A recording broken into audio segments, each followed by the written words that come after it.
माय मराठी माय बोलीचं महाचॅनल। संताची पायी हा माझा विश्वास, सर्व भावी दास झालो त्यांचा। ती माझी हित करीती सकळ, जेने हा गोपाळ कृपा करी। भागलिया मज वाहती न कळी, त्यांची आणि जुडे सर्व सुख। तीची माझी हित करीती सकळ, जेने हा गोपाळ कृपा करी। तुका मने शेष सेवी न आवडी, तुका मने शेष सेवी न आवडी। वचन ना मोडी बोलले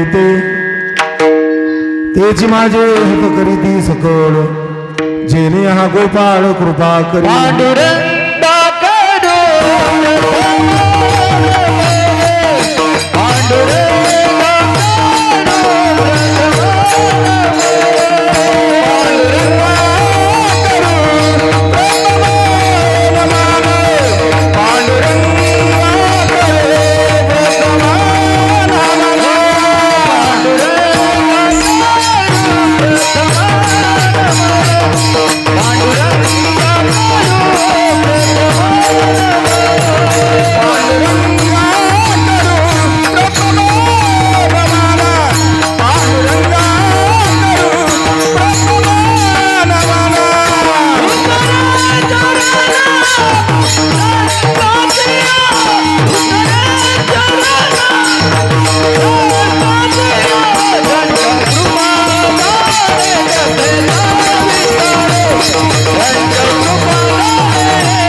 हॅलो हॅलो काय माहिती आहे का, एक ध्यानात ठेवा। कदम महाराजांची माईशी लावली ना तशीच राहू द्या। तुम्ही जर बदलत गेला तर मागचे 2 कीर्तन जसा प्रॉब्लेम आला तसा आज बी येईल। पांडुरंगा कृ प्रथम नमन, दुसरे चरण संताची। त्यांच्या कृपादानी कथेचा विस्तारू, बाबाजी सद्गुरु दास तुका। जयांची केली स्मरण, होय सकळ विद्येचे अधिकरण। तेची वंदो श्री चरण श्रीगुरूंचे, ते नमस्कारून आता।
ओम नमो ज्ञानेश्वरा करुणा करा दयाळा। तुमचा अनुग्रह लादलो कोण झालो चराचरी। गुरुर ब्रह्मा गुरुर विष्णू गुरुर देवो महेश्वरा। गुरुर साक्षात परब्रह्म तस्मै श्री गुरुवे नमः. ओम नमो जत्याय वेद प्रतिपाद्याय जय जय सो समेदा आत्मरूपा देवा तुझ गणेशो सकलार्थमती प्रकाशो मनी निवृत्तीदासो उदारी जोजी. प्रस्तुत प्रसंगी सेवेकरता घेतलेला आपण जगद्गुरु जगदिका जगत माननीय वारगेचे मेरुमणी देऊचे सुप्रसिद्ध साधू संत तुकाराम महाराजांचा संतांचं मत सांगणारा 4 चरणाचा अभंग आहे. विठाल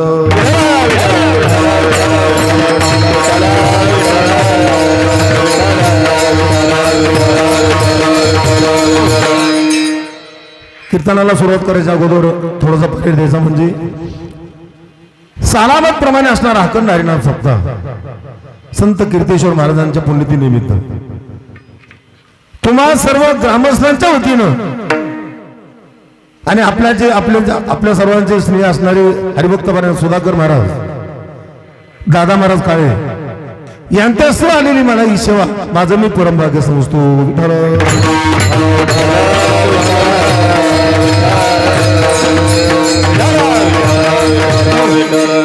तुकाराम महाराज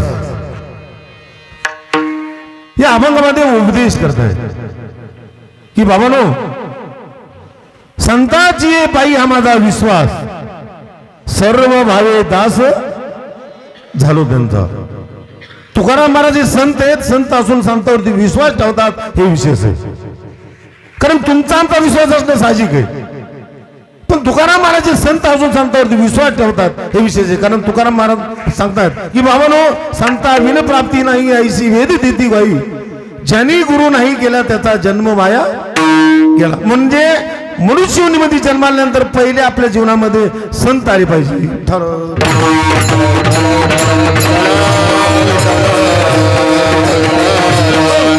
आणि दुसऱ्याच्या सांगतात त्याची माझे हित करीती सकळ जेणे हा कृपा करी. बाबा आपल्यावरती जर हित कोण करत असेल तर एकमेव संत आहेत, दुसरं आपल्यावरती कोणी हित करू शकत नाही. आणि तिसऱ्या त्यांना सांगताय भागली या मज वाहतील कडी त्यांची आणि जोडे सर्व सुख की बाबा मी दमलो शिनलो भागलो तर त्यावेळेस संताशिवाय आपल्यावरती हित कुणी करू शकणार नाही.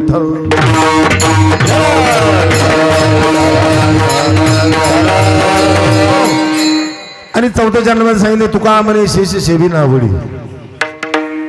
वचनेनं मोली बोलले ते महाराजांना उपदेश केलाय की बाबानो आम्ही जसं आचरण सांगितलंय तसं तुम्ही जीवन जगा म्हणजे तुमचं जीवन सुखी होईल.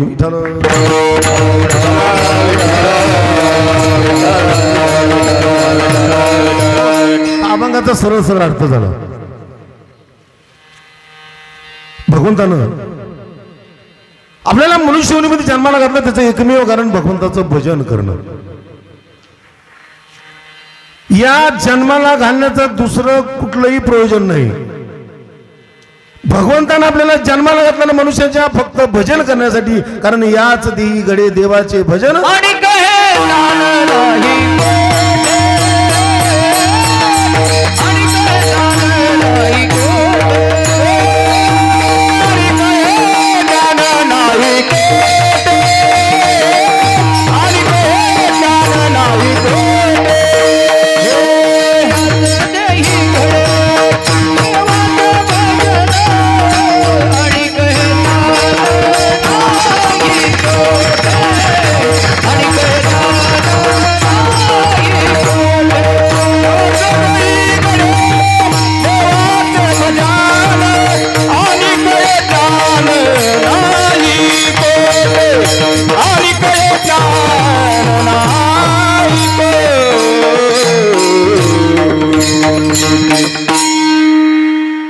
याच देही गडे देवाचे भजन अनेक हे ज्ञान नाही कोठे स्वर्गीची अमर इच्छिता ती देवा मोठी लोकी व्हावा जन्मामा. 33 कोटी देव चांगलं कर्म करून गेलेले.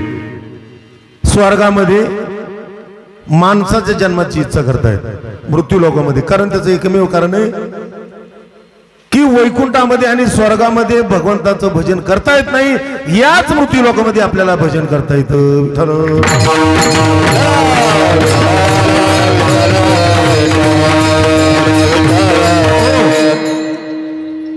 आणि ते जर भजन करायचं असेल तर आपल्या जीवनामध्ये संत आले पाहिजे. संत चरण रज लागता सहज. संत चरण रज लागता सहज लागता सहज. संत चरण लागता सहज. संत चरण रज लागता सहज लागता सहज. संत चरण लागता सहज.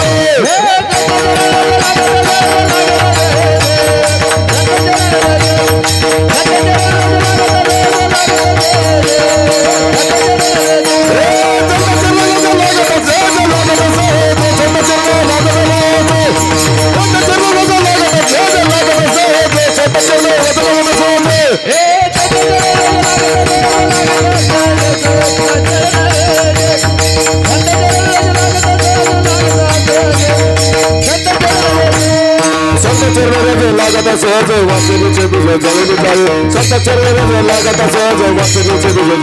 हे मगर मन उपदेवडी उपदेवडी मगर मन उपदेवडी. हे मगर मन उपदेवडी उपदेवडी मगर मन उपदेवडी. हे संत चरण लागता सहज वासनेचे तुझ जळून. संत चरण लागता सहज वासनेचे तुझ जळून. मगर मन उपदेवडी उपदेवडी मगर मन उपदेवडी. मगर मला सांगतात संत चरण रज लागत असच वासनेचे बीज जळून जाय. संताच्या चरणाचं दर्शन झाल्याशिवाय वासना संपत नाही. आणि जोपर्यंत वासना संपत नाही, तृष्णा संपत नाही, तोपर्यंत भगवंताची भेट होऊ शकत नाही.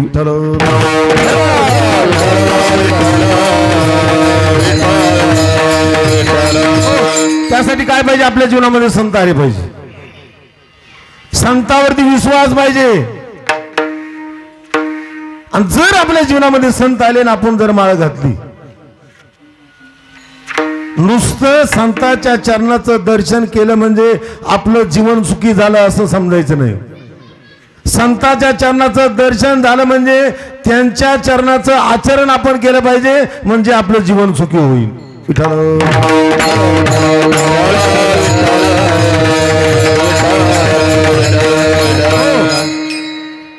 संताच्या चरणाचं आचरण केल्यानंतर आपलं जीवन सुखी होतंय.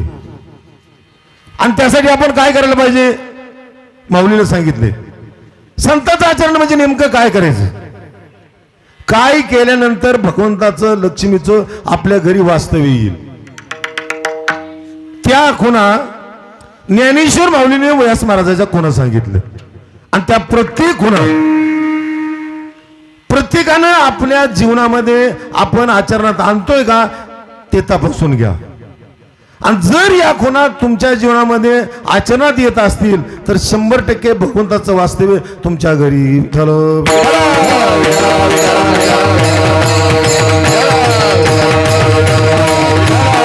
हो, व्यास महाराज ज्ञानेश्वर माऊली व्यास महाराजाचा खुणा सांगतायत की बाबांनो, तुम्ही वारकरी झालाय ना, मग ध्यान केलं पाहिजे, आचरणामध्ये राहिलं पाहिजे.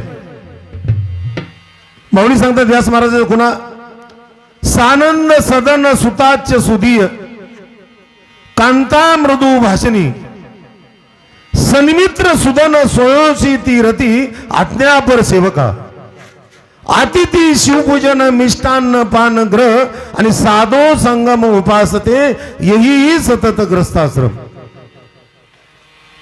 आणि त्यालाच माऊली सांगतात ज्ञानदेव मने द्वारकेचा राणा पांडवा घरे. द्वारकेचा राणा पांडवा घरे. द्वारकेचा राणा ओ ज्ञानदेव मने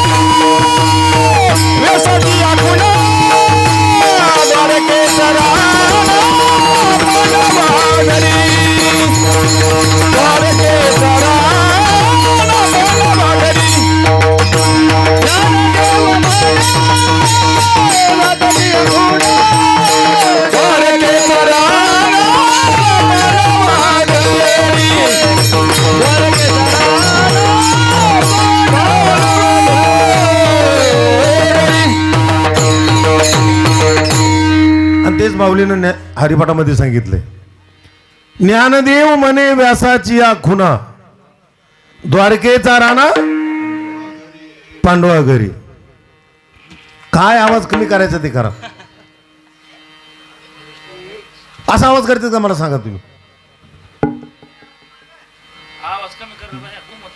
जे मी मगा काय सांगितलं तुम्हाला की महाराजांना जे लावले ते मागशीच मी ठेवा.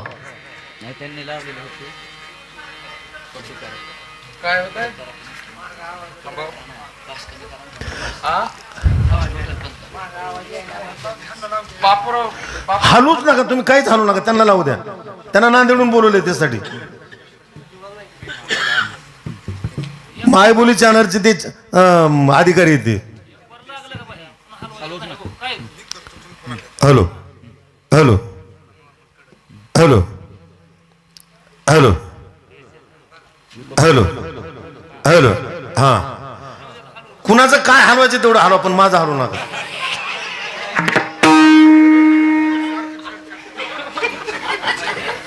विठाला विठाला.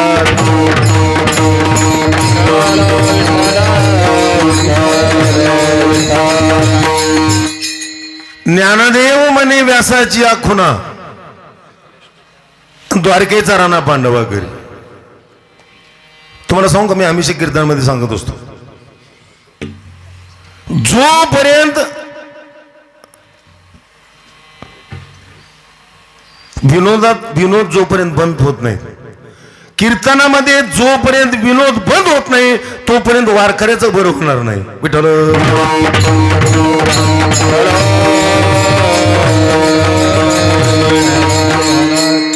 जोपर्यंत कीर्तनामध्ये विनोद बरे होत नाहीत तोपर्यंत वारकऱ्याचं बरं होणार नाही, हे ध्यानात. आणि मी तुम्हाला कीर्तन जे सांगणार आहे बरं वाटण्यासाठी सांगणार नाही. मी तुम्हाला कीर्तन बरं वाटण्यासाठी सांगणार नाही, तुमचं बरं होण्यासाठी कीर्तन सांगणार आहे. विठ्ठल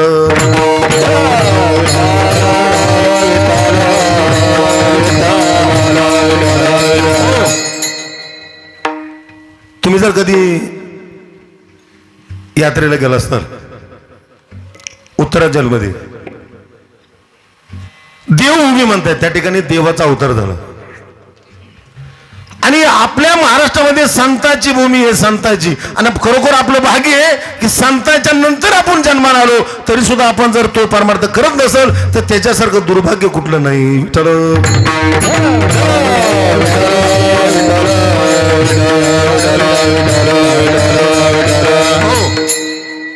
असू द्या. जरा मी व्यास महाराजाच्या कोणा सांगणार आहे तुम्हाला, आणि प्रत्येकानं ते आचरणात आहेत का आपल्या घरामध्ये.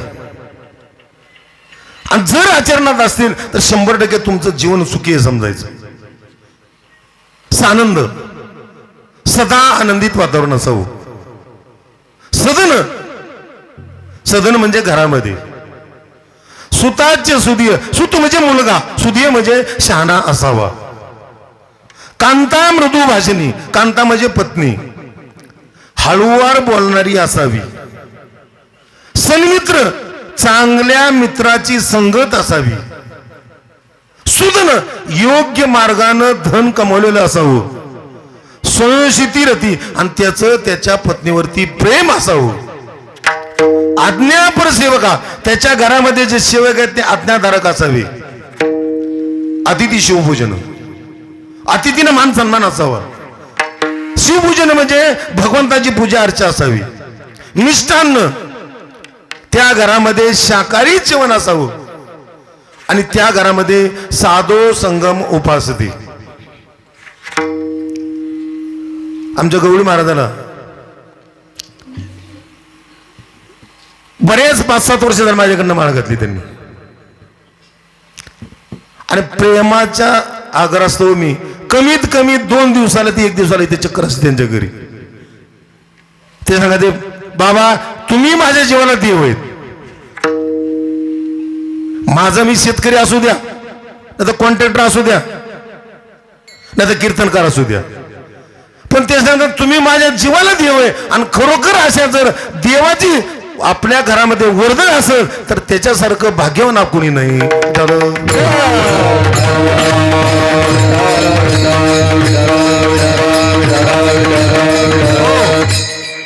आणि त्याबरोबर हमेशा आम्ही सांगत असतो, तुम्हाला वाटतंय ना देव भेटावा,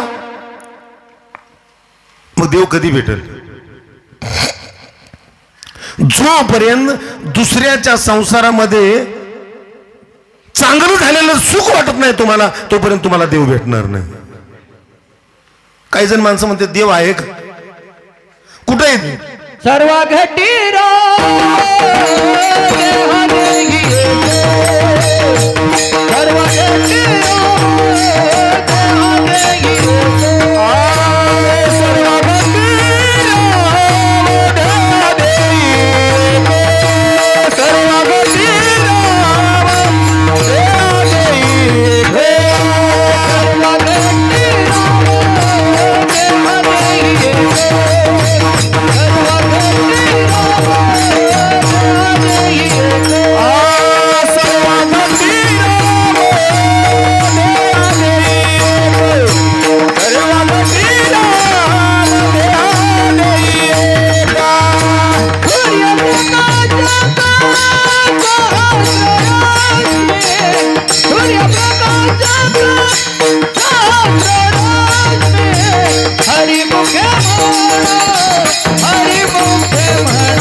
काही नास्तिक आहेत ते म्हणतात महाराज देवच नाही. विठ्ठल जळू स्थळी भरला, विठ्ठल जळू स्थळी भरला, हरिता ठाव नाही उरला, हरिता ठाव नाही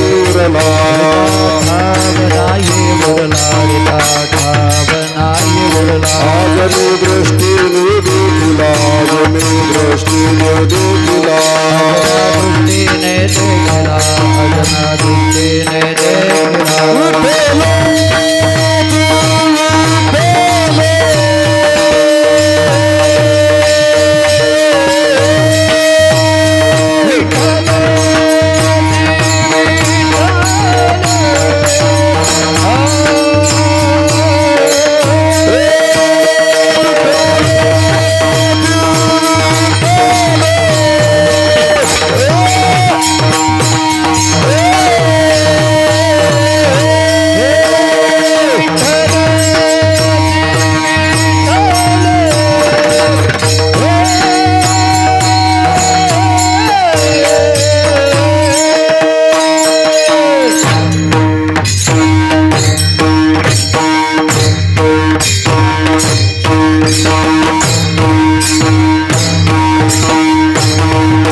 काही लोक सांगतात देव नाही, आणि त्याचा त्याला अनुभव नसतो. फक्त महाराजांनी माळ घातली आणि वारकरी झाली. पण मी हमेशा सांगत असतो, जोपर्यंत आपल्या गुरुची आपल्यावर कृपा होत नाही तोपर्यंत आपल्या परमार्थाची सांगता होत नाही. आपल्या गुरुची कृपा होण्यासाठी आपल्याला काय करावं लागेल? आपण एकाग्र मनानं दिलेल्या नामाचं ध्यान केलं पाहिजे. आणि ध्यान केल्यानंतर तो वारकरी आपल्याला ओळखायला येतो. आणि त्याचं पहिलं लक्षण म्हणजे शांतता. ज्या वारकऱ्याला शांतता प्राप्त झाली तो खरा वारकरी म्हणायचं. आणि आपल्याला शांतता प्राप्त कशाने होते?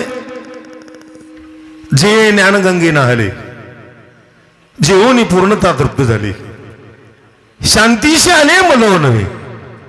ज्याला ओतपोत ज्ञान भरले, रात्रंदिवस राहिलेल्या वेळामध्ये ध्यान करतोय, त्या माणसाला शांतता प्राप्त होते. आणि शांतता प्राप्त झाली की त्याचं जीवन सुखी होतं. आणि तुम्हाला माहिती आहे, जोपर्यंत रामाचं ध्यान करत नाही तोपर्यंत शांतता प्राप्त होत नाही. आणि शांताई कोण आहे तुम्हाला माहिती आहे? काही लोकांना माहित असेल, काही लोकांना माहितच नसेल. बऱ्याच जणांना रामानं ऐकलं. दशरथ राजाला किती मुलं होती? 4. आणि म्हणून मी आम्ही सांगत असतो, तुमच्या माळानं चार्जिंग करून घ्या.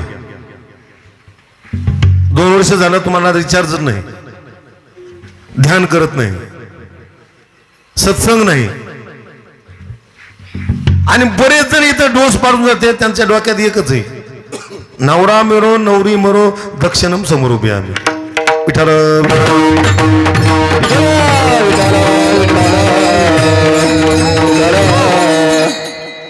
विनोद आम्हाला सांगता येत नाही का?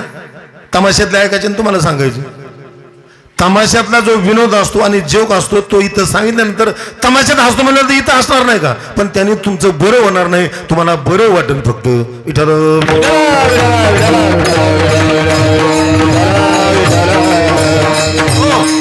म्हणजे वारकऱ्याला शांतता प्राप्त झाली पाहिजे. आणि शांतता प्राप्त जर करायची असेल तर रामाचं ध्यान केलं पाहिजे. आणि रामाचं ध्यान कसं करायचं? आपण आतापर्यंत बऱ्याच वेळेस ध्यान केलं असेल. रघुपती राघव राजा राम पतित भावन. पण शांतारामाचं ध्यान केलं नसेल. कारण शांताई तुम्हाला कुणालाच माहित नाही, शांताई दशरथ राजाची पहिली मुलगी आहे. आणि मग राम लक्ष्मण बरं शत्रुघ्न झाले. दशरथ राजाच्या पहिल्या मुलीचं नाव काय आहे? शांता. तिच्या आईचं नाव वर्षली, वल्लाचं नाव रोमपत राजा, अंगद देशाचा राजा, कौशल्याचा मिहवना म्हणजे दशरथ राजाचा साडू, म्हणजे कौशल्याची बहीण म्हणजे वर्षली. तिला विठ्ठल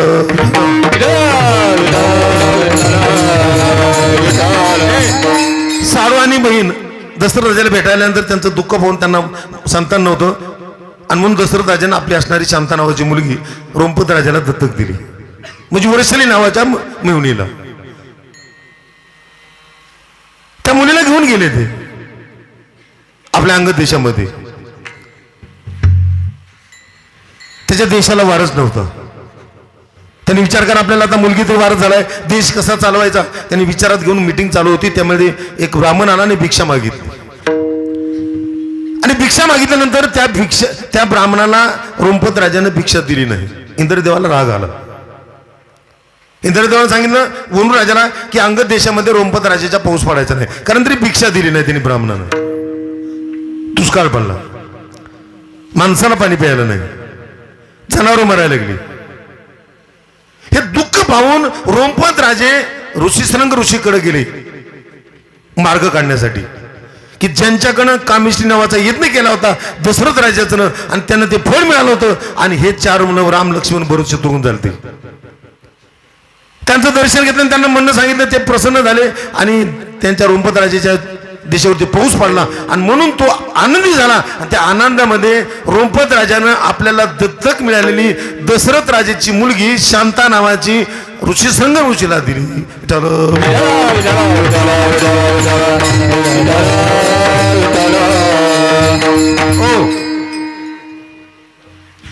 म्हणजे दशरथ राजाला पहिली मुलगी होती शांता. आणि म्हणून मी हमेशा सांगत असतो रामाचं ध्यान करा. रामकृष्ण हरी आणि सकाळ उठल्यावर बांध गोराकुरी. रामकृष्ण हरी म्हणल्यानंतर शांतता प्राप्त झाली पाहिजे. आणि त्याचं ध्यान आपण कसं करायचंय? त्या शांतारामाचं आपण कधी ध्यान केलं?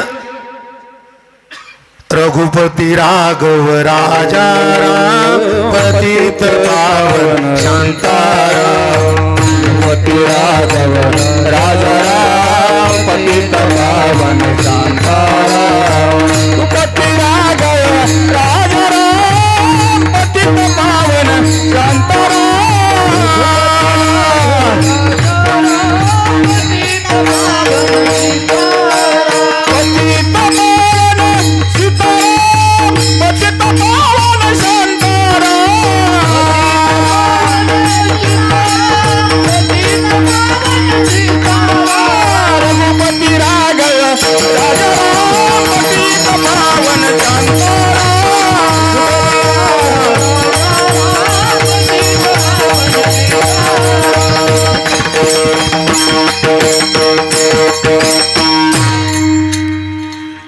रघुपती राघव राजाराम पतित पावन शांताराम सीताराम. आणि म्हणून शांतारामाचं आणि सीतारामाचं ध्यान करत जावा. आणि मग तुम्हाला शांतता प्राप्त होईल. आणि शांतता प्राप्त झाली की तुमचं जीवन सुखी होईल. तसं आपलं जीवन सुखी होऊ शकत नाही. तर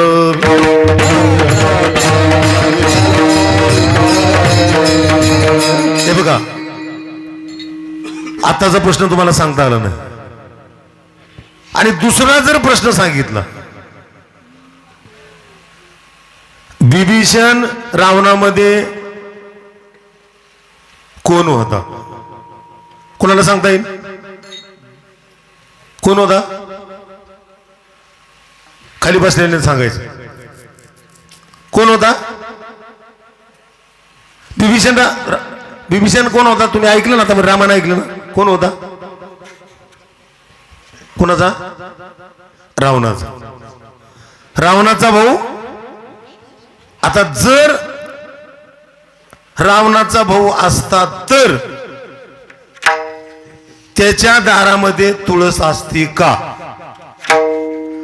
आणि जर रात्रभर भजन करत होते ते राक्षस लंकेमध्ये आणि फक्त विभीषणच शिकारीला जात नव्हता, हे सारे 4 वाजता धनुष्य बाळगून प्राण्याच्या शिकारीला जात होते, मग तो जर भाऊ असता तर तो गेला नसता का? आणि जर असता रावणाचा भाऊ तर श्रीरामपूर्वनं लंका त्याला दिली असती का? ज्या अर्थी धूर निघतोय त्या अर्थी अग्नी असला पाहिजे. विठ्ठल विठ्ठल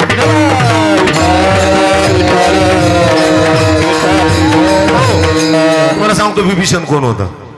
तुम्ही आतापर्यंत ऐकलं नसेल. श्रीरामपूर्वला विभीषण भेटायला गेल्यानंतर श्रीरामपूर्वला सांगितलं, हे नाथ दशानन कर बैठा. त्यांनी सांगितलं की हे नाथ, हे प्रभू, मी रावणाच्या हाताला धरून वाढलोय, पण मी रावणाचा भाऊ नाही. मी रावणाचा भाऊ नाही. माझ्या आईचं नाव कैसी आणि मी सुद्धा जे बळ राम लक्ष्मण भरत शत्रुघ्न कैकेयीला आणि सुमित्रेला आणि कौशल्याला मिळालं होतं तेच बळ अंजनेला भेटलं. त्यापासून मारुतीला झाले आणि तेच बळ घालीनं पुढे नेल्यानंतर कैसीला भेटलं आणि त्याच्यापासून विभीषण झाला. विभीषणानं सांगितलं, मी रावणाचा भाऊ नाही, फक्त त्याच्या हाताला धरून वाढलोय. मी दशरथ राजाचा मुलगा आहे आणि श्रीरामपूर्वचा भाऊ आहे. विठ्ठल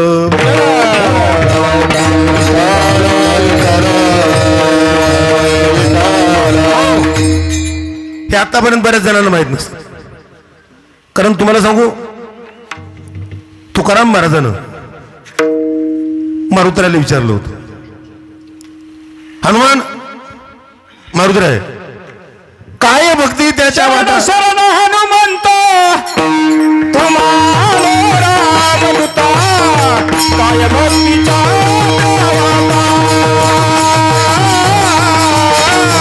मर्यादा सुगता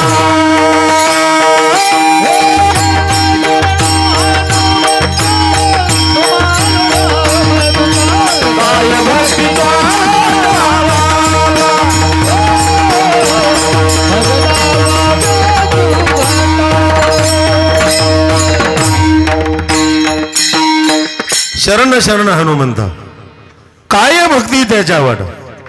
तुकाराम महाराजांना हनुमंतरायला विचारलं की हनुमंतराय, तुम्ही भक्तीचे स्पेशलिस्ट आहेत, भक्ती कशी करायची तुमच्याकडनं शिकावा. तुम्ही भक्तीचे स्पेशलिस्ट आहे, पण मारुतराय हनुमंतराय माझा एक प्रश्न आहे. तुकाराम महाराजांना विचारलं, मारुतरायाने की तुकाराम महाराज सांगा तुमचा काय प्रश्न आहे. तुकाराम महाराजांना मारुतरायाने सांगितलं की मारुतराय, तुम्ही भक्तीचे स्पेशलिस्ट आहेत, भक्तीचं वर्म तुम्हाला माहिती आहे, मला एक सांगा की तुम्ही लंका जाळली. मग लंका जाळी याचं कारण काय. बरं आपल्याला माहिती आहे एखाद्याचं घर पेटवणं आणि एखाद्याची गंज पेटवणं म्हणजे नरकात जायचं लक्षण आहे. गंज कधी पेटवायची नाही आणि एखाद्याच्या घराला काडी कधी वळायची नाही, तो माणूस नरकात जातो. आणि मग मारुतराय तुम्ही लंका पेटवली म्हणजे घर पेटवलं, काय कारण त्याचं, काय वर्म आहे. मारुतरायाने सांगितलं श्रीरामपूर तुकाराम महाराज, लंका पेटवण्याचं आणि ते घर पेटवण्याचं एकच कारण होतं की या लंकेतले राक्षस साले भजन करत नव्हते म्हणून मी लंका पेटवली.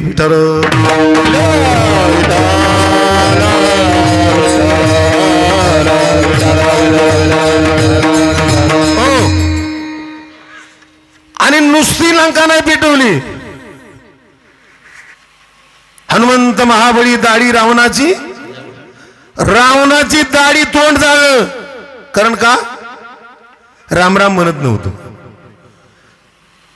आणि तुम्हाला माहिती आहे जो राम राम म्हणत नाही त्याला आपण चार चौकाच्या खांद्यावर नेऊन स्मशानभूमीत पिटून देतो, कारण त्याचं तोंड राम राम म्हणत नसतं. आणि त्याला पेटवताना पण सुद्धा आपण कुठं पेटवतो, मुख अग्नी देतो. कुठं अग्नी देतो, तोंडाला अग्नी देतो, त्याचं तोंड जाळतो, कारण तो राम राम म्हणत नाही. आणि म्हणून मी रावणाची दाढी जाळी.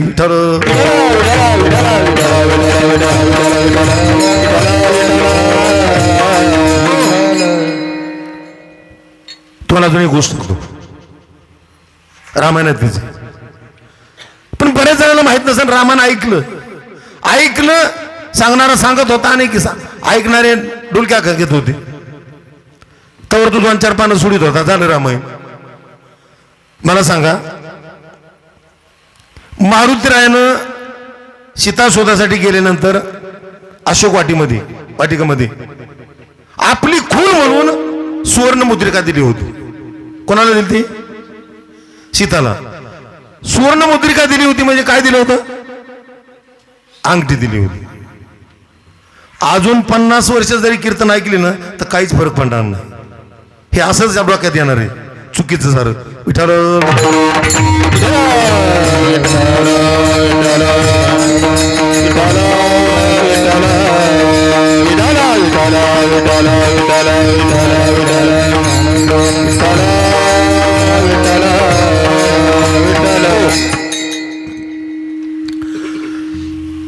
तुम्ही म्हणता सुवर्ण मुद्रिका दिली होती म्हणजे अंगठी दिली होती.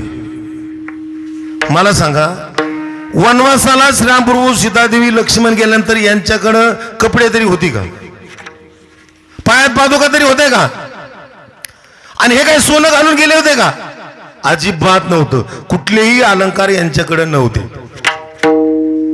मग अंगठी दिली कशी. आणि परत रामायणात सांगितलं तोंडात ठेवली होती मारुतीरायानं, ती सीतादेवीला दिली, ही ओळख म्हणून श्रीरामप्रभूची. तोंडात अंगठी ठेवल्यावर खाईल का, घोड्याला जर लगाम घातला असतं तर त्याला खाता येतं का. मग तोंडात अंगठी होती मग खाल्ली तरी जेवत कसे होते, त्याचा अर्थ तसा नाही. सुवर्ण मुद्रिका म्हणजे अंगठी अजिबात नाही, मुद्रिका म्हणजे सिक्का रामनामाचा. जय श्री हरी विठ्ठल, जय हरी विठ्ठल, श्री हरी विठ्ठल. आपण जो सिक्का लावतो का ना, मुद्रा, आपण शेती घेत असताना त्याला मुद्रांक लागतो. 20,000चा, 50,000चा, 1 लाखाचा सिक्का लावतो त्याला मुद्रांक. तो मुद्रांक. आणि ती मुद्रिका म्हणजे राम नामाची मुद्रिका, जे मारुतीरायाला श्रीरामप्रभूने नाम दिलं होतं. राम त्यांनी मुखानं सीतादेवीला सांगितलं. अंगठी नव्हती. मुद्रिका म्हणजे राम नामाचं राम नाम, मुद्रिका म्हणजे अंगठी नाही. विठ्ठल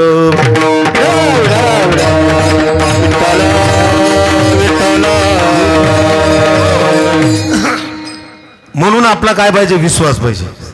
किती पाहिजे? आधी चरणवंदू भावाने कीर्तनी जाईने माने, विश्वास ठेव गुरुबाई मग देव दिसे तव देई.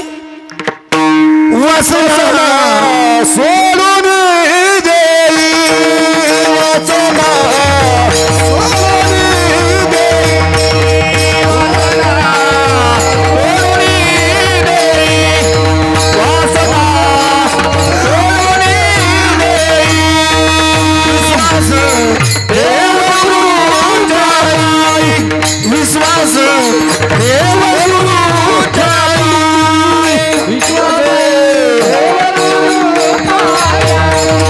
विश्वास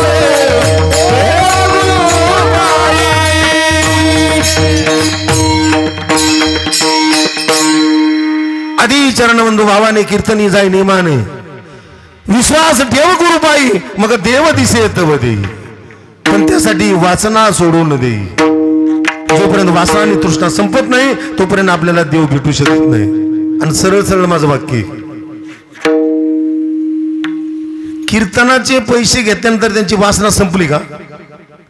जोपर्यंत ही वासना संपत नाही तोपर्यंत 100% भगवंताची प्राप्ती होऊ शकत नाही. विठ्ठल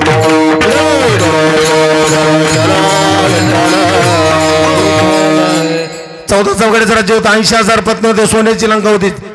रावणाला काही कमी होतो? शिकय होती. शिकय दुधाची ती शिंदाड्याची नव्हती, सोन्याची होती. पण विचार करत होता माझ्या कुळीचा उद्धार कशाने होईल. वनामध्ये फिरत असताना नारदमुनी संत भेटली आणि त्यांनी सांगितलं माझ्या उकुळीचा उद्धार कशाने होईल. गुरु महाराज त्याने सांगितलं एक तर भजन नाही तर भांडण. त्याने सांगितलं मला भजन करता येत नाही, मी भांडण करण्यात पट येते. मग भांडण करायचं म्हणलं तर एक कुणाच्या तरी सीतेचा बांध कोरला पाहिजे, किंवा आपल्या पत्नीला कोणी जर रागवलं तर त्याच्यासारखी जोरात भांडणं होत नाही. मग या दोन्हीपैकी एक करा. काय करू? सीतेला पळून आणा. काय बोलतो गुरु महाराज? अरे संत वचनी विश्वासला तुका म्हणे धन्य झाला. ज्यांनी संतांच्या वचनावरती विश्वास ठेवलाय त्याचं जीवन सुखी होतं.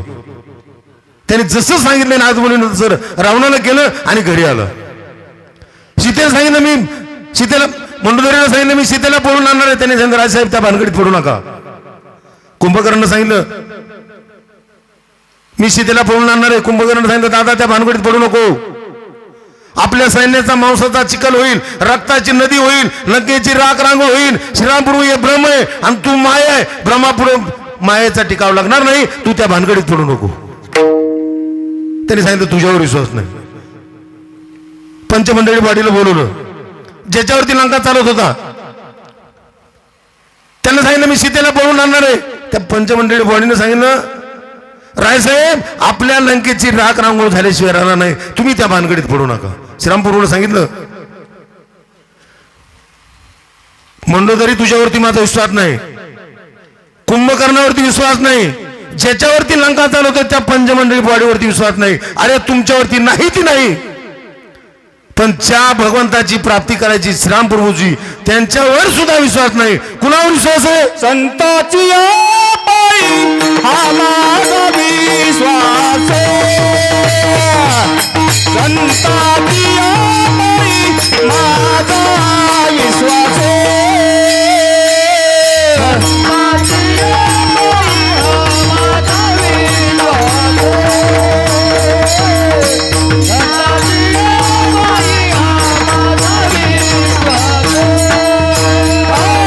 संताची माझा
त्यांचा सर्व भावे नाश झाला त्यांचा सर्व भावे नाश झाले त्यांचा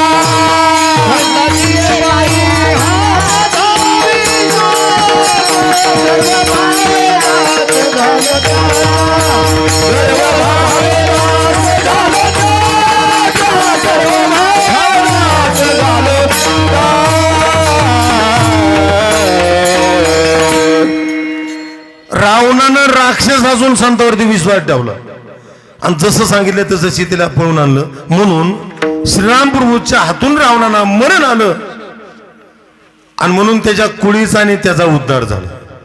आता पुढचं जास्त रामायण सांगत नाही. राक्षस असून रावण संतावरती विश्वास ठेवतोय आणि आपल्या कुळीचा आपला उद्धार करतोय. मग आपले राक्षस आपण राक्षस आहे. बरेच जण म्हणतात देव नाही. तुम्ही मला सांगा लहान मूल जर 6 महिन्याचं खेळते ज्या अर्थी इथं खेळते त्या अर्थी त्याची आई कुठंतरी बाजूला असली पाहिजे. कारण मुलगा आहे त्या अर्थी त्याची आई आहे. मुलगा ज्या अर्थी आहे त्या अर्थी आई आहे. तसं ज्या अर्थी जीव आहे त्या अर्थी देव आहे. 100% विठ्ठल.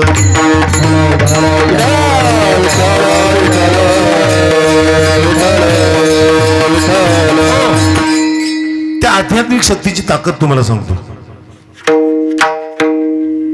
तुम्ही शर्वरी ऋषानं पाहिलं असेल कधी ऐकलं असेल. लहानपणी जंगलात निघून गेले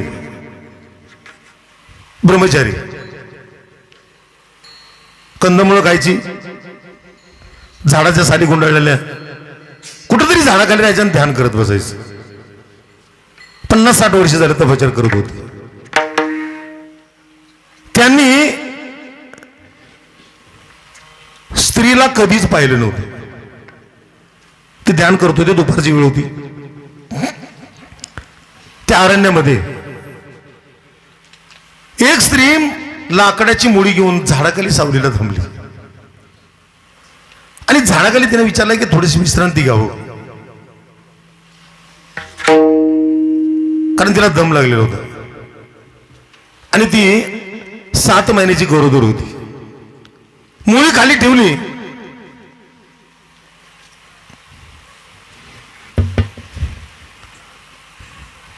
काय झालं काय झालं सांग. ए बाळा तू उठून उभा राहा. तू उठून उभा राहा. तू उठून उभा राहा. हे बघ सोपा प्रश्न तुला विचारणार आणि पटकन उत्तर द्यायचं. 2 वर्षाच्या मुलापासून 12 वर्षाच्या मुलापर्यंत मोबाईल आहे. मग आई ना आलं काही का बाप कोण कोण बाप बस करी. आणि हीच खरी देशाची संपत्ती.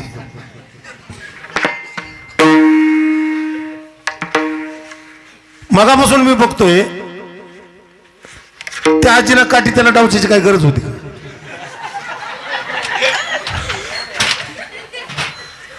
ती आजी नुसती काठी डवचत नाही.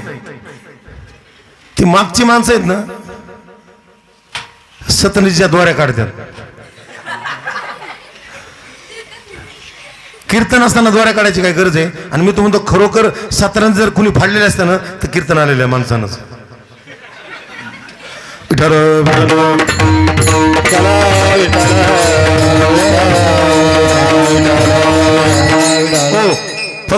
फक्त आपलं अर्धा तास कीर्तन राहिले. आपल्याला चाली सुद्धा कमीच घ्यायचे.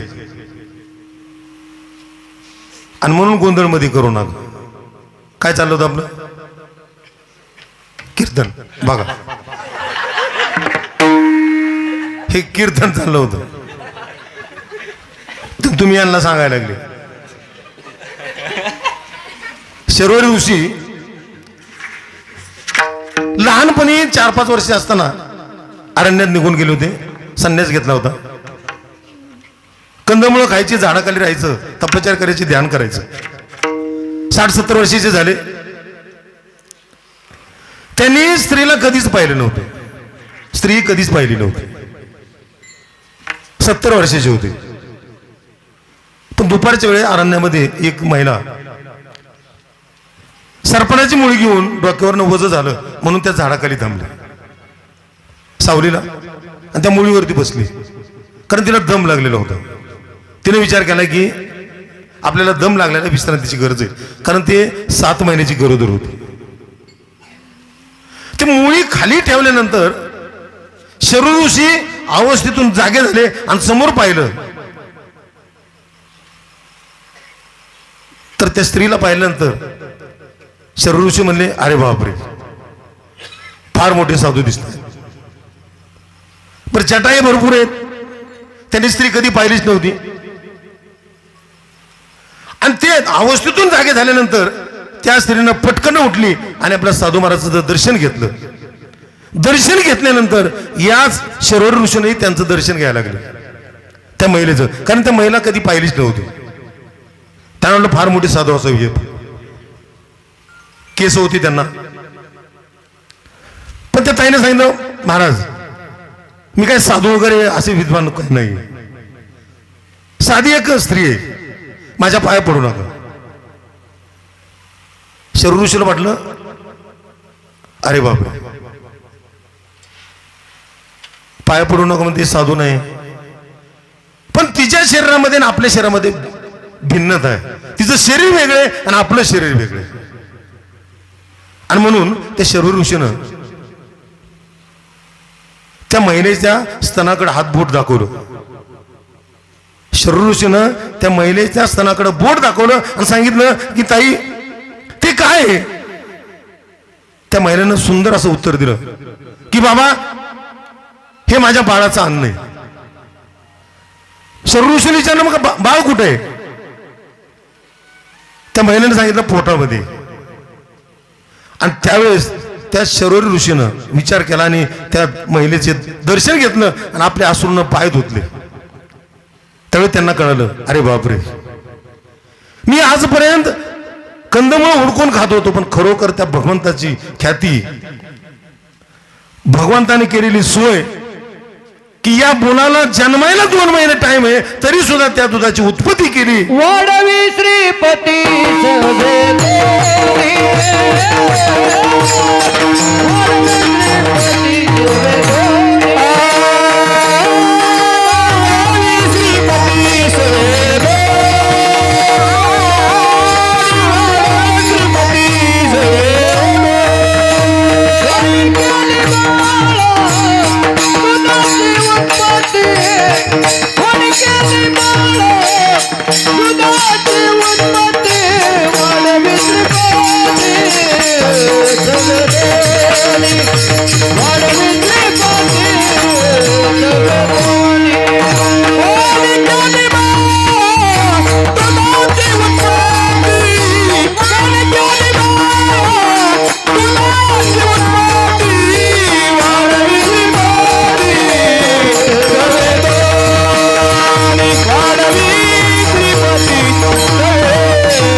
आध्यात्मिक शक्तीचा आपण विचार केला पाहिजे. तुम्ही बघा, त्या भगवंताने केलेली सोय. आपण मंदिरात जात असतो, प्रत्येक मंदिरामध्ये सभा मंडपामध्ये कासवाची मूर्ती असते. का असते बरं? आपण बऱ्याच वेळा दर्शनाला जाता, कासवाचीच मूर्ती का असते? काय कारण आहे? कशासाठी? लीलतेचं प्रतीक आहे. त्याचं कारण काय जण म्हणतात, त्या कासवासारखं हळूहळू जाऊ दर्शनाला. ते तसं नाही. ते जे कासव आहे ना, त्याची जी इंद्रिय आहे ते आपल्या ताब्यामध्ये त्या कासवाची. तसं जोपर्यंत आपले इंद्रिय जोपर्यंत आपल्या ताब्यात येत नाहीत तोपर्यंत आपल्याला भगवंताचं दर्शन होणार नाही.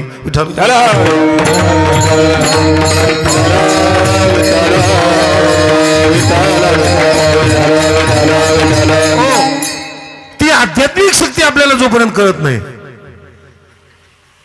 तोपर्यंत आपल्या जीवनाचं कल्याण होऊ शकत नाही. म्हणून तुकाराम महाराजानं अभंगाच्या दुसऱ्या चरणात सांगितलं. त्याची माझे हित करीती सकळ, त्याची माझे हित करीती सकळ.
त्याची माझी हित करीती सकळ,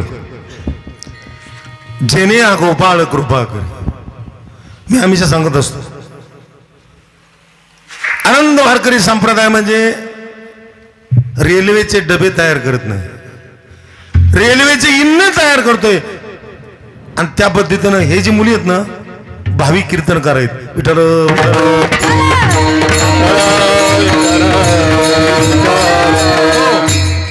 आता इथं 10 कीर्तनकार कीर्तन ऐकण्यासाठी आलेले. कीर्तनकार आमचे गवळी महाराज आहेत, बोरे महाराज आहेत, डगे महाराज आहेत, असे 10 कीर्तनकार इथं कीर्तन ऐकायला आलेले. कारण हा संप्रदाय म्हणजे वारकरी संप्रदाय म्हणजे रेल्वेचे डबे तयार करत नाही, मी इंधन तयार करतो. विठ्ठल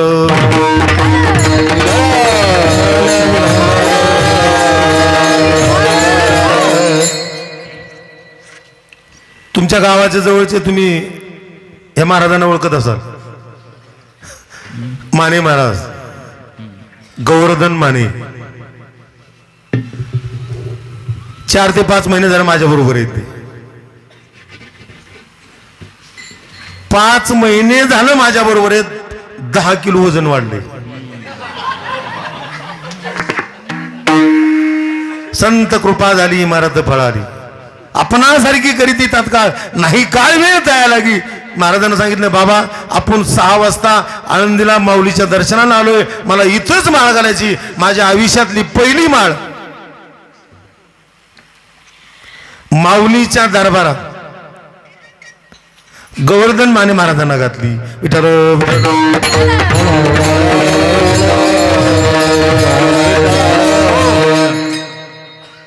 तुकाराम महाराजांना बाबाजी चैतन्यानं जसा पहाटे अनुग्रह दिला, तसे माझे एकनिष्ठ साधक उच्च कीर्तनकार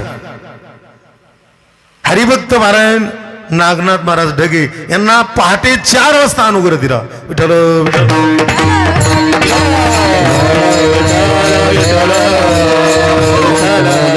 शिंदे महाराजांना सुद्धा माझ्याकडनं अनुग्रह घेतलेला आहे.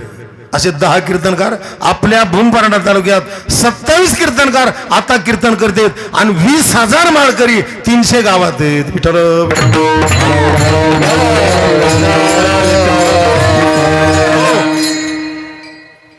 विनोद करतो तो कीर्तनकार नसतो.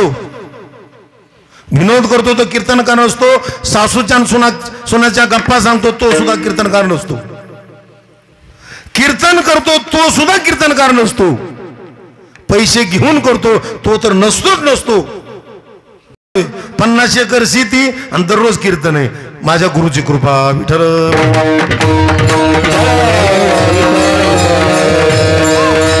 आणि दररोज 250 किलोमीटर माझी रनिंग.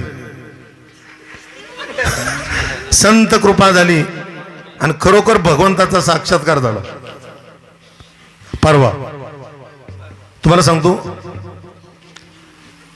आता जे माऊली वारले तर बघा परवा, काय नाव त्यांचं, सिंधुताई सपकाळ. त्यांच्या जीवनातला एक प्रसंग सांगतो. सुरुवातीच्या टायमाला गरीब बिचारी मालकानं सोडलेलं होतं. लहान मुलगा होतं. फाटलेली साठी फाटलेलं लुगडं गाठी दिलेलं.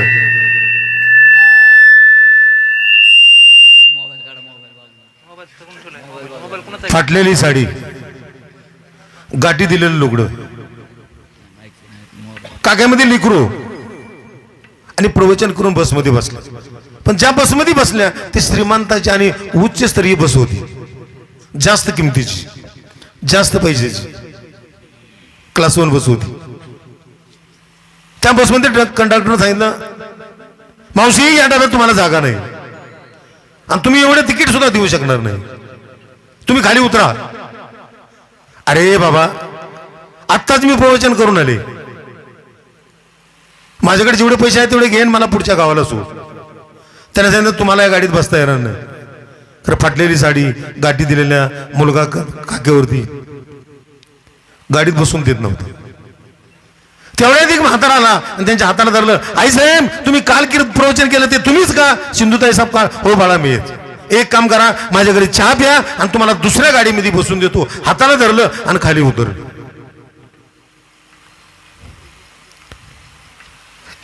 100 किलोमीटर 100 फूट गाडी गेली. त्या गाडीवरती वीज पडली आणि माझ्या सिंधुताई सपकाळ वाचल्या होत्या. हा भगवंताचा साक्षात्कार आहे. विठ्ठल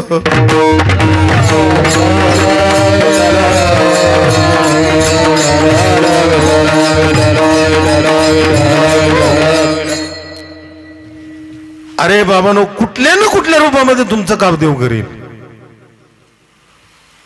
पण एक कृष्णाने सेवा केली ती जगाची आई. परवा जगाचा निरोप घेतला. मोदी साहेबांना सुद्धा श्रद्धांजली वाहिली. जागावत असं मला सुद्धा बऱ्याच जणांनी सांगितलं, महाराज तुम्हाला नेमकं काय करायचं? काहीच करायचं नाही. कीर्तनाचे पैसे घ्यायचे नाही, लोकांना त्रास घ्यायचा नाही, आपल्याला आनंद वाटतो म्हणून कीर्तन करायचं. मग नेमकं काय असं जगायचं? त्यांना सांगितलं की मी जिथं राहतोय तिथं लोक प्रेम देणारे असावी, मी जाताना लोक रडत असावी आणि मी जिथं जाणार आहे तिथं लोक वाट बघत असावी.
हा सिंधुताई सपकाळांच्या जीवनामध्ये झालेला साक्षात्कार आहे.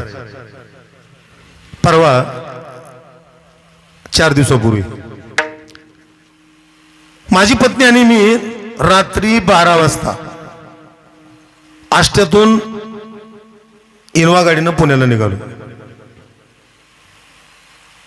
आणि पुण्याला जात असताना मी भिगवण पर्यंत गेलो होतो. भिगवण पर्यंत जात असताना मागणं निरोप आला, महाराज तुमचं घर फोडले आष्ट्यामध्ये. दोन्ही घर फोडलेत.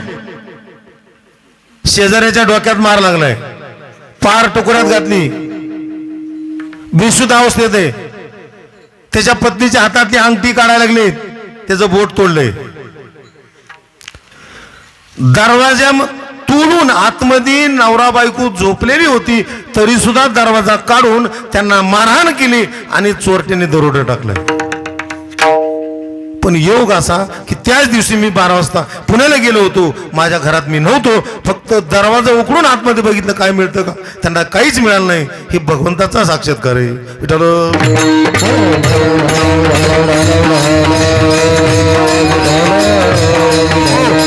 मागच्या महिन्यामध्ये पुण्यामध्ये माझं ऑफिस फोडलं, तिथंही काय सापडलं नाही. खरंच माझ्याकडे काही नाही, माझ्याकडे खरंच काही नाही. पण जरी नसलो तरी माझ्या गुरुच्या कृपेनं 21 वर्षे कीर्तन करतो, आतापर्यंत 1 रुपया घेतला नाही आणि इथून पुढे या जन्मात घ्यायची पाळी येणार नाही. गुरुची कृपा आहे. विठ्ठल विठ्ठल विठ्ठल.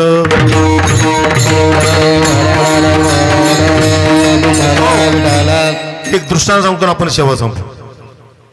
एक म्हातारी होती, 100 एकर शेती होती.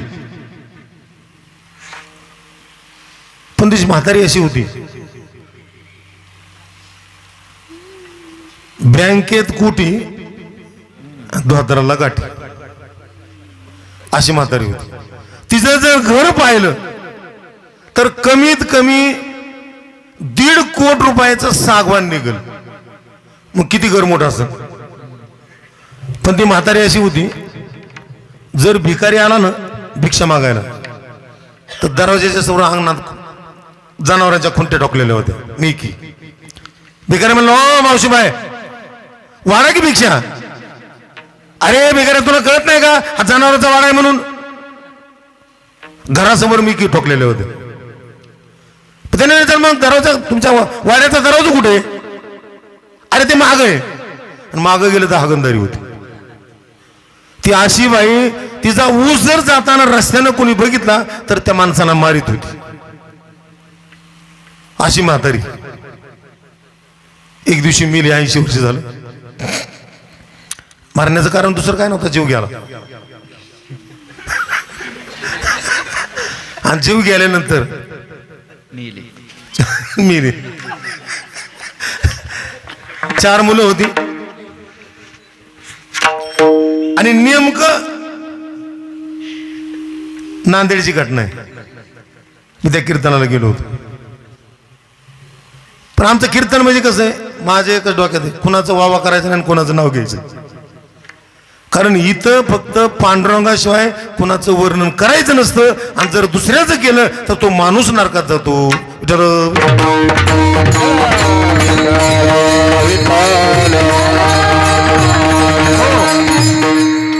पण त्या ठिकाणी मी म्हणलं, आता एवढं कमीत कमी जेवणापुरतं तरी थोडंसं त्या आजीबाईचं थोडं चोंबाळावा, थोडंसं वावा करावं, काहीतरी सांगावा. तेवढ्यात मुलगा आला, महाराज आजी कशी होती तुम्हाला माहित नाही. त्या म्हातारीचा मुलगा विंचवाला किशात ठेवा पण ह्या म्हातारीच्या जवळ जाऊ नये, अशी म्हातारी होती. असं का आपल्याला काय करायचं म्हणजे. ठीक. तेवढ्यात एक जण युट्यूबवर मध्ये झाले की बुका लावायला आला. ते उभी प्यायलेला होता. माग सरलो ते म्हणे, महाराज तसं का माग. मला वास येतोय. वास येऊ द्यानंतर काही येऊ द्या, पण त्याच्याच हातात तुमचा बुका द्यायचा आहे. पाकिट तुमच्या त्याच्याच हातात आहे. मी म्हणलं पाकिट मी घेतच नाही, मला त्याची गरज नाही.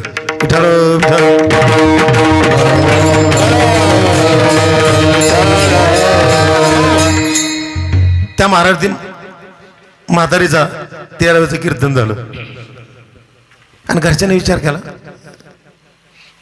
की या म्हातारीच्या थोरल्या भावाने विचार केला की जे जे असतील हरिद्वारमध्ये गंगेमध्ये आपण टाकू.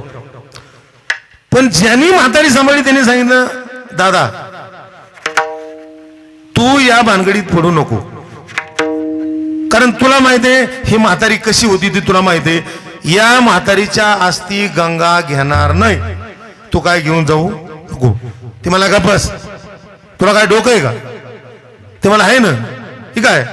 अरे बाबा मी सांगतोय तुला या म्हातारीला आयुष्यभर सांभाळले आणि मेल्यानंतर तू अस्थी विमानाने घेऊन चालला, गंगा घेणार नाही. तू मला काय सांगू नको, मी नेणार आहे. ठीक आहे घे. मग अस्थी डब्यात घेतले त्या म्हातारीच्या, सर्व सामान घेऊन पुण्यावरनं विमानाने निघालं. पण नेमकं हरिद्वारला गंगेला जायच्या अगोदर दिल्लीमध्ये विमानामध्ये बिघाड झाला आणि बिघाड झाल्यामुळं त्या ठिकाणी एका हवाई सुंदरने सांगितलं की हे जे विमान आत्ता जाणार होतं ते 24 तास लेट होणार आहे, हे सर्व प्रवाशांनी लक्षात ठेवावं. आणि विमान त्या तळावर उतरवलं. त्याने विचारलं आपण नेमकं काय करायचं. मग त्या गावामध्ये दिल्लीमध्ये त्याचा मित्र होता, त्या मित्राच्या घरी गेला आणि मित्राच्या घरी गेल्यानंतर मुक्काम केला आणि सकाळ उठल्यानंतर सर्व विधी घेऊन विमानतळावर गेला. विमान झालं आणि तो हरिद्वारला गेला गंगेच्या काठावर. तिथे गेल्यानंतर ते सर्व विधी मांडला. मग ब्राह्मण म्हणलं ते असते आणलेत का, आणलेत म्हणा. कुठे आहेत डब्यात. डबा बघतो तर डबाच नाही. अरे बापरे डबा कुठं काय झाला कुठं विसरला. आता डबा तर नाही. आता ठीक आहे आपण असंच विधी करू आपण. मग तिथे बिगर आस्थीचाच विधी केला आणि विधी करून महागारी आला. महागारी आल्यानंतर त्यांनी विचार केला जाताना आपण मित्राला विचारून तर जावा भेट घेऊन डब्याची. घरी आला दिल्लीमध्ये उतरला घरी गेला. मित्राला सांगितलं विधी झाला का. झाला पण मन काय मनासारखा झाला नाही म्हणलं. विठाल विठाल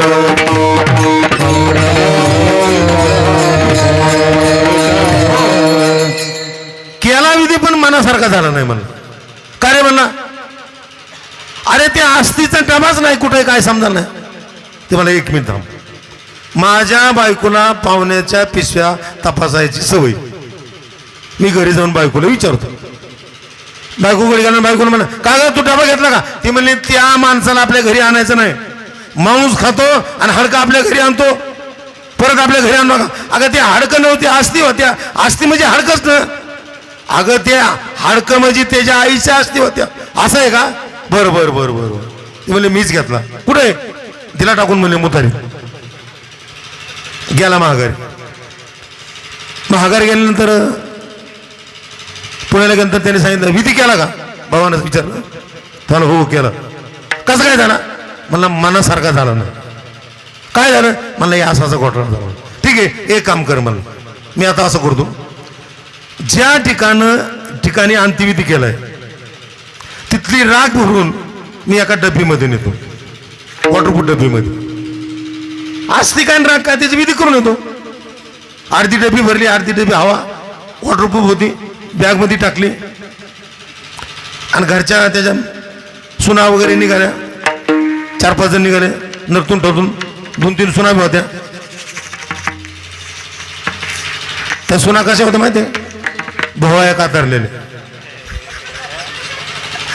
मी म्हणतो भवाया कातरायला काय ती काय एसटी मध्ये बसताना काय दरवाज्यात अडकतात का घर उघडताना कवाडात अडकतात ते. मी म्हणतो ठुतच नाही नका म्हणून काय गरज आहे त्याची. ते त्यांच्या बरोबर आलेल्या त्यांनी ती पिशवी घेतलीच नाही. त्यांच्या डोक्यात आलं की म्हातारीची पिशवी आपण घ्यायची नाही. बरोबर ती विमानानं हरिद्वारला पोहोचले आणि हरिद्वारला पोहोचल्यानंतर विधी सर्व मांडला आणि मांडल्यानंतर विधी झाल्यानंतर तो सर्व विधी घेऊन आणि ती डबी घेऊन त्या गंगेमध्ये टाकल्यानंतर सर्व विधी माती त्या पाण्यामध्ये बुडला. पण डबी काय बुडली नाही. अर्धी राख होती आणि अर्धी मोकळीमध्ये हवा होती वॉटरप्रूफ होती. त्याच्यात पाणी गेलं नाही. ती पोहत खाली गेली. नेमक्या ह्या 3 सुना उताराला आंघोळ करायला गेले होते आणि तेवढ्यात एका सुनाला ती डबी दिसली. तिने काय बघितली नव्हती, काय आहे तिला माहित नव्हतं, कशात राग आणली ती बी माहित नव्हती. ती म्हणली माझं खरंच भाग्य आहे म्हणली, आपल्याला गंगेनं प्रसाद दिलाय.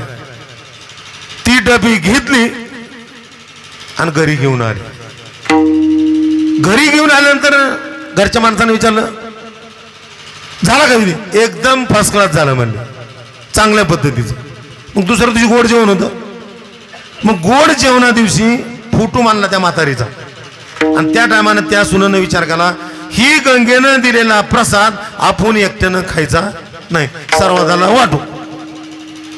म्हणून तिनं काढला आणि वाटायला लागली. तेवढ्यात त्या थोरल्या भावानं बघितलं, अगं चंडाळणी म्हणला हीच डबीत राख होती ती बी तू आणली का?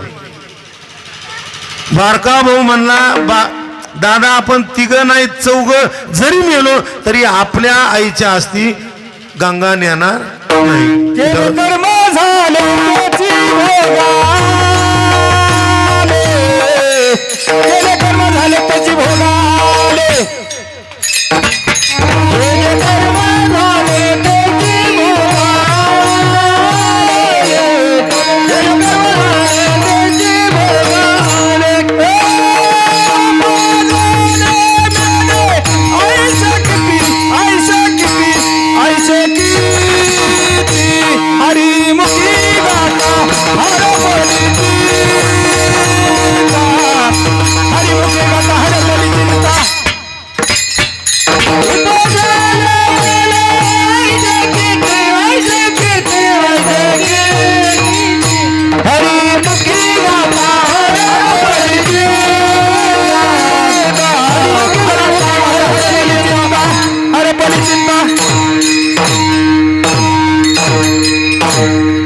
आता इंजन सांगतोय भजन करा.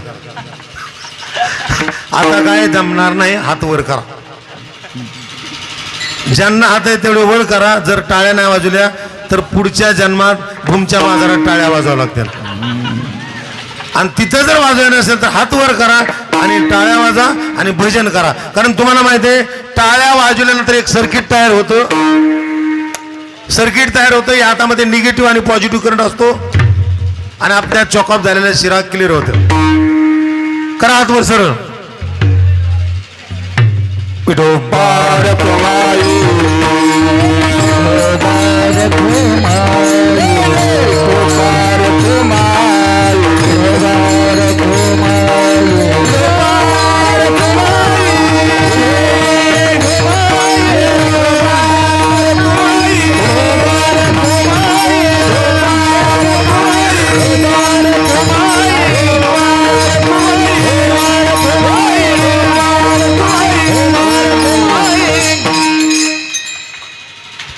आता मोजून 5 मिनिटात आपल्याला संपवायचं कीर्तन. माझे गुरुवे प्रमूर्ती शांताराम जाधव सांगत असतात, बाळानो तुम्ही तुमच्या तालावर न नाचता माझ्या तालावर नाचा म्हणजे तुमचं जीवन सुखी होईल. तुम्ही ज्या वस्तूच्या शोधात आहात, तुम्ही ज्या वस्तूच्या शोधात आहात ती वस्तू तुमच्या हृदयात आहे. त्या सुखाचा शोध तुम्हाला पाहिजे असेल तर मी तुम्हाला याच ठिकाणी 10 मिनिटांमध्ये अनुभव आणून देतो. विठ्ठल